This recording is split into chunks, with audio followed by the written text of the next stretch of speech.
2013 সালের 5ই মের শাপলা চত্বরের হত্যাকাণ্ডের বিচার ছাড়া বাংলাদেশ চলতে দেওয়া হবে না। হাসিনার বিদায়ের মাধ্যমে দেশ একটি আযাব মুক্ত হয়েছে।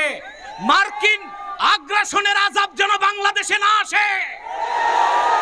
ইউনূস সাহেবকে বলে দিচ্ছি, আলেম ওলামা পীর মাশায়েখদের সিদ্ধান্তের বাইরে যুক্তরাষ্ট্রের কোনো এজেন্ডা বাংলাদেশে বাস্তবায়ন করতে দেওয়া হবে না। সেজন্য প্রয়োজনে আরেকবার বাংলাদেশের মুসলমান রক্ত দিতে বাধ্য হবে। পিলখানা হত্যাকাণ্ডের ইতিহাস আমরা ভুলে যাই নাই। আনগঞ্জে যে লোকটা বলতো খেলা হবে, যখন ডেট ফাইনাল হলো খেলোয়াড় পালায়ে গেল। সকল আত্মত্যাগ, সকল শহীদের রক্তের ইমানদারি রক্ষা করতে হবে, শহীদদের মর্যাদা রক্ষা করতে হবে, সকল হত্যাকাণ্ডের বিচার